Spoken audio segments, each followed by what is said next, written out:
Hi everyone, it's Rose. Happy Trans Awareness Week.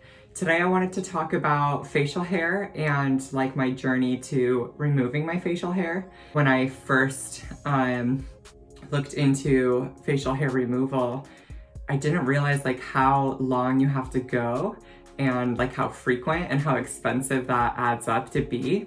I started laser hair removal back in 2015 when I was about 6 months into my transition.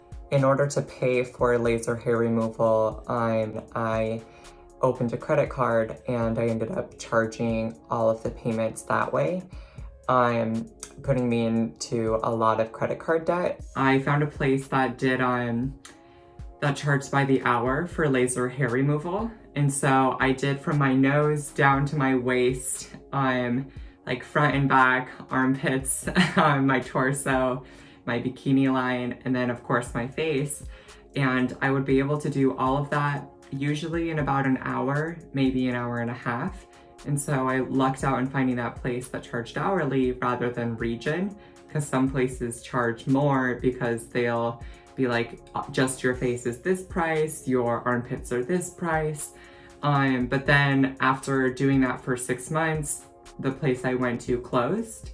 And then I also found out that laser wasn't as permanent as electrolysis. And while I have very minimal hair on my armpits and torso, I think most of that is thanks to the combination of laser and HRT, though I can't be completely sure, though my hair has significantly thinned there. I want to give a huge shout out to Point of Pride. A while back, Point of Pride nominated me as one of the recipients for their electrolysis program grants.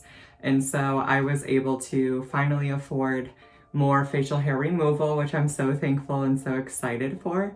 When I first heard that I got the grant, I freaked out, I started crying. I was just like so relieved and so thankful. Fast forward to today, thanks to Point of Pride, I've been going to electrolysis pretty regularly for almost a year.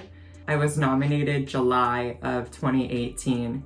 And so while it's been over a year since that point, I haven't found a person to go to in Portland yet. So I haven't had electrolysis since July. So I wanted to give y'all kind of an update of where my facial hair is at. Sometimes like my facial hair causes me like some extreme dysphoria. I know that like not shaving, like before having electrolysis, you can't shave. And so sometimes like the days leading up to it, I get really dysphoric because I have my facial hair and I just don't feel quite as much myself. I waited almost a week to shave my face just so I could show you all what my facial hair looks like for this video, because I just wanted to be raw and honest with you all. So this is a little update of how much facial hair I have. It's very minimal, so I'm very thankful that this isn't very much at all. I have almost none on my upper lip, which is where most people tend to have the most. I just kind of lucked out. I never had a lot of facial hair to begin with. Though it's funny, when I was presenting masculinely, I was always so jealous of other guys who like could grow more facial hair when like in high school or in college, and I never really could. I remember doing No Shave November my first year of college, and it was sad. Like I had this neck beard and like this little like mustache and then nothing else. So if that's any like idea of like what my facial hair looks like, I've been waiting and waiting, so I'm gonna finally shave all of this off for you all.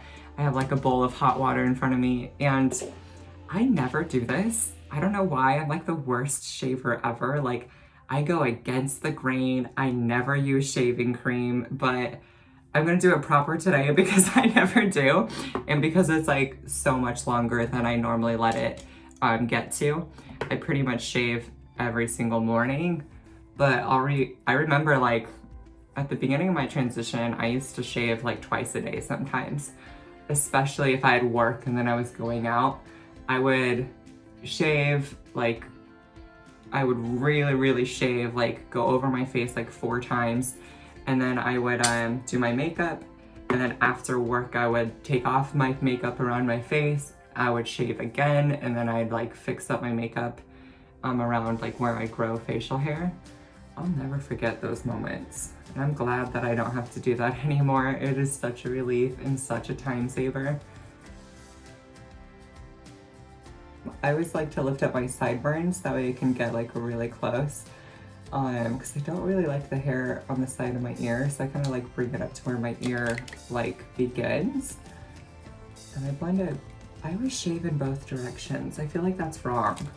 Aren't you supposed to like go with the grain or something? I have no idea how to shave, so don't judge me. I always go up first, like against the grain. And then I go with it after. I don't know what I'm doing. I just want the hair gone.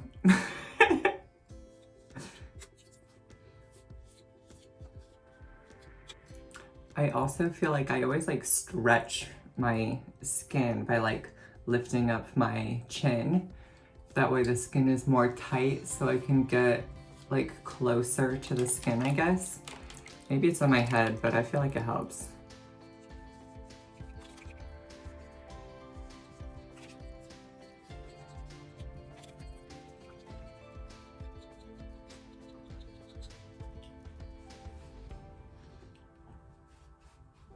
One of the most important things I can't stress enough, after shaving, I always moisturize.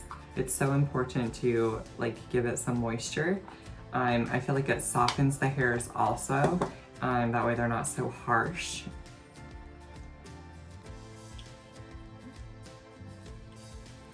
I like to rub it in and then press it. It feels so good to be all shaven and all smooth. My skin feels and looks so much better. I also wanted to say thank you, Point of Pride, for sending me this gorgeous shirt. I truly feel like the words on this shirt couldn't be more true for trans people. We are resilient, we are powerful, and we are a proud people.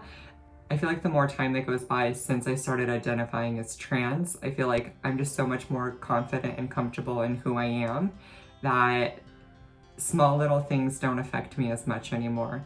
Because I know I'm a woman, and so like my facial hair, my Adam's apple, like my large hands, like cisgender women have facial hair, cisgender women have an Adam's apple and large hands.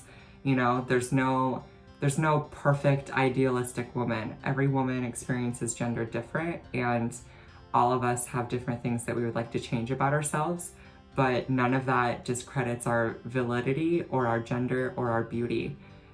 Transitions are a journey, and I think that my transition will never end. You know, I'm always learning and growing every single day. And this is just the steps that I'm at now.